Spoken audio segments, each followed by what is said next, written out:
ನಿಜವಾದ ಕಮ್ಯುನಿಸ್ಟ್ ಪಕ್ಷ ಯಾವುದಲ್ಲಿ ಈಗ CPI ಮಾವೋವಾದಿ ಎಲ್ಲ ಹೊರಟು ಹೋಗಿ ಅವರು ಏನಂದರೆ ಈಗ ನಾವು ಯಾವುದೇ ರಾಜಿ ಮಾಡಲ್ಲ, ರಾಜಿಗೆ ಹೋಗಲ್ಲ, ಯಾವುದೇ ಪಕ್ಷದ ಜೊತೆಗೆ ಆಗ್ಬೋದು ಈ ವ್ಯವಸ್ಥೆ ಇಲ್ಲ. ಈಗ ಇರುವಂಥ ವ್ಯವಸ್ಥೆ ಜೊತೆಗೆ ರಾಜಿಗೆ ಹೋಗಲ್ಲ. ಈಗ ರಾಜಿಗೆ ಹೋಗ್ತೀವಿ ಅಂದರೆ ಅರ್ಥ ಏನು? ಮತ್ತೆ ನಾವು ದ್ರೋಹ ಮಾಡಿದೀವಿ ಅಂತ ಅಲ್ಲ, ದುಡಿಯೋ ಜನರಿಗೆ ದ್ರೋಹ ಮಾಡಿದೀವಿ ಅಂತ ನಾವು ದುಡ್ಡು ಮಾಡೋದಲ್ಲ, ನಮಗೆ ಬಲೆ ಹಾಕೋದಲ್ಲ ಅದು. ಅದೇ ನಮ್ಮನ್ನು ಬಲೆ ಅದನ್ನ ರಾಜಿ ಮಾಡ್ಕೊಳಕ್ಕೆ ಸಾಧ್ಯ ಆಗ್ತಾರೆ. ಈಗ ನಮ್ಮನ್ನೀಗ ಮಾತುಕತೆಗೆ ಬನ್ನಿ ಅಂತ ಯಾಕೆ ಕರಿತಿದ್ದಾರೆ?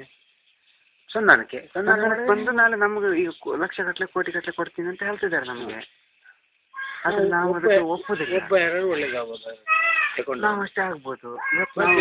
ನಾವು ಇವತ್ತು ಯಾರು ಜನಕ್ಕೆ ನಾವು ನಿಮ್ಮ ಜೊತೆ ನಿಲ್ತೀವಿ ಅಂತ ಹೇಳ್ಕೊಂಡು ಇವತ್ತು ಏನು ವಿಶ್ವಾಸ ಕೊಟ್ಟು ಮಾತಾಡಿದ್ದೀವಿ, ನಾಳೆ ಆ ಜನಕ್ಕೆ ನಾವು ದ್ರೋಹ ಮಾಡೋದಾಗುತ್ತೆ. ಮತ್ತೆ ಆದರೆ ನಾವು ಅದನ್ನು ಮಾಡೋದಿಲ್ಲ. ನಮ್ಮ ಪಕ್ಷವಾಗಿ ನಾವು ಮಾಡೋದಿಲ್ಲ. ಕೆಲವು ವ್ಯಕ್ತಿಗಳು ಮಾಡ್ಬೋದು, ಪಕ್ಷದಲ್ಲಿ ಇರೋಂಥವ್ರು ಕೂಡ. ಈಗ CPMನವರೆಲ್ಲ ಕೂಡ ಅವ್ರು ಹೋದರು ರಾಜಿ ಮಾಡಿಕೊಂಡು ಈಗ ಹೊರಗಡೆ ಹೋಗಿ ಪಕ್ಷ ಕಟ್ಕೊಂಡು ಮಾಡ್ತಿದ್ದಾರೆ. ಆದರೆ ಅವರು ನಿಜವಾಗಿ ಕ್ರಾಂತಿ ಮಾಡೋದಿಲ್ಲ. ಅವರಿಗೆ ಎಲೆಕ್ಷನ್ಗೆ ಹೋಗಿದ್ದಾರೆ. ಎಲೆಕ್ಷನ್ ಮೂಲಕನೇ ಈ ವ್ಯವಸ್ಥೆಯನ್ನು ಬದಲಾಯಿಸ್ಬೋದು ಅಂತ ಹೇಳ್ತಿದ್ದಾರೆ. ಆದರೆ ಸಾಧ್ಯನಾ? ನಾವೊಂದು ಕೆಸರು ಗುಂಡಿಗೆ ಬಿದ್ದು ನಮ್ಮ ಮೈ ಕೆಸರಾಗಿದೆ ಅಂತ ಹೇಳಿದ್ರೆ ನಂಬ್ತಾರೆ. ನಮಗೆ ಸಾಧ್ಯ ಇಲ್ಲ. ನಾವು ಎಲೆಕ್ಷನ್ ವ್ಯವಸ್ಥೆನೇ ಒಂದು ಕೊಚ್ಚೆಗುಂಡಿ ಅಂತ ಹೇಳ್ತೀವಿ ನಾವು.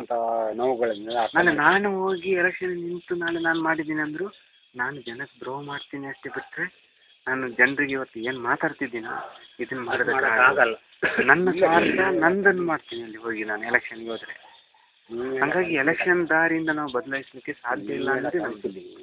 ಕೆಲವು ಅಧಿಕಾರಿ ವರ್ಗದಲ್ಲಿ ಜನಗಳಿದ್ದಾರೆ, ಮತ್ತು ನಮ್ಮ ಲೋಕಲ್ ಜನಗಳು ಇದ್ದಾರೆ. ಆದರೆ ಏನು ಇಕ್ಕಟ್ಟೇನು ಗೊತ್ತಾ, ಇದ್ರ ಸಮಸ್ಯೆಗಳು ಏನು ಅಂತ ಜನಗಳಿಗೆ ಗೊತ್ತಿಲ್ಲ. ಹೌದು, ಈಗ ನೀವು ಎಷ್ಟೇ ಹೇಳ್ಕೊಂಡು ಬಂದರೆ ನಮ್ಗೆ ಅರ್ಥ ಮಾಡೋಕ್ಕಾಗಲ್ಲ. ಅರ್ಥವಾಗಿ ಇವತ್ತೆಲ್ಲ ನಾನು ಆಗುತ್ತೆ. ಯಾಕಂದರೆ ಒಂದು ವ್ಯವಸ್ಥೆ ನಾವು ಈಗ ಏನಾಗ್ತೀವಿ ನಮ್ಮ ಇದರಲ್ಲಿ ನಮ್ಮ ದೃಷ್ಟಿಕೋನದಲ್ಲಿ ಈ ವ್ಯವಸ್ಥೆ ಪೂರ್ತಿ ತಲೆ ಕೆಳಗಾಗಿದೆ ಅಂತ ಹೇಳ್ತೀವಿ. ಅಂದರೆ ಅಂಥ ಮಟ್ಟಕ್ಕೆ ಹೋಗಿದೆ. ಅದನ್ನು ಸರಿ ನಿಲ್ಲಿಸ್ಬೇಕಂದ್ರೆ ಕಷ್ಟಪಡಬೇಕು, ಬದಲೇಬೇಕು. ಹಂಗಾಗಿ ಎಷ್ಟೋ ಕಷ್ಟ ಪಡಬೇಕು. ಈಗ ಒಂದು ತಾಯಿ ಒಂದು ಮಗುವಿಗೆ ಜನ್ಮ ಕೊಡ್ಬೇಕಂದ್ರೆ ಮತ್ತೆ ನೋವನ್ನು ಎಷ್ಟು ಅನುಭವಿಸಲ್ಲ.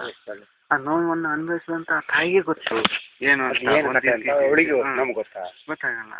ಅಂದ್ರೆ ಆ ರೀತಿಯ ಕಷ್ಟ ನಾವು ಒಂದು ವ್ಯವಸ್ಥೆಯನ್ನು ಬದಲಾಯಿಸ್ಬೇಕಂದ್ರೆ ನಾವು ಈಗಾಗಲೇ ನಮ್ಮ ಸುಮಾರು ಜನ ನಮ್ಮ ಸಂಗಾತಿಗಳನ್ನು ನಾವು ಕಳ್ಕೊಂಡಿವಿ. ಈದಲ್ಲಿ ಆಜ್ಮ ಪಾರ್ವತಿ ಇರ್ಬೋದು, ಈಗ 10-16 ಜನ ನಾವು ಕಳ್ಕೊಂಡಿವಿ.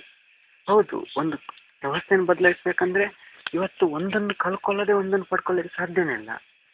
ಸರ್ಕಾರನೇ ಡಿಪಾರ್ಟ್ಮೆಂಟ್ ಸಂಬಳ ಕೊಟ್ಟು ನನಗೆ ಜಾಬ್ ಕೊಡ್ತೀನಿ ಅಂತ ಹೇಳಿದ್ರು ಕಳ್ಕೊಳ್ತಾರೆ. ವ್ಯವಸ್ಥೆ ಮಾಡ್ತೀರಿ. ನಾನು ಹೇಳೋದಿಲ್ಲ, ಒಂದು ಪ್ರಶ್ನೆ ನಾನು ಹೇಳಿ ನಿಮ್ಮ ಹತ್ರ.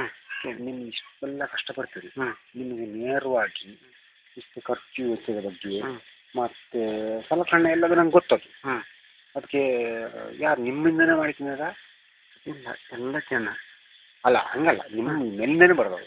ಮೇಲಿಂದಂದ್ರೆ ಮೇಲಿಂದ ಎಲ್ಲಿ ಬರೋಕ್ಕೆ ಸಾಧ್ಯ ಇಲ್ಲ. ನಮ್ಮ ಮೂಲ ಇಲ್ಲಲ್ಲ, ಮಾಡ್ತಾರೆ ಹಣಕಾಸಿನ ಮೂಲ ಮೇಲಿಲ್ಲ. ಮೇಲೆಗೆ ಈಗ ಏನು ಒಂದು ಸ್ಕ್ವಾಡ್ ಇದೆ ಅಂದರೆ ಆ ಸ್ಕ್ವಾಡಲ್ಲಿ ಜನ ಈಗ ನಮ್ಮ ಹೊರಟು ಜಾಸ್ತಿ ಇರುವ ಕಡೆ ಈ ಛತ್ತೀಸ್ಗಢ, ಲಾಲ್ಗಾಡು, ಪಶ್ಚಿಮ ಬಂಗಾಳದಲ್ಲೆಲ್ಲ ಅಲ್ಲಿ ಇವಾಗ ನಾವು ಲಕ್ಷಾಂತರ ಎಕರೆ ಭೂಮಿನ ಹಂಚಿದ್ದೀವಿ ಜನಕ್ಕೆ. ಅಲ್ಲಿ ಒಂದು ಕಾಲದಲ್ಲಿ ಈ ಬೀದಿ ಎಲೆ ಇದೆಯಲ್ಲ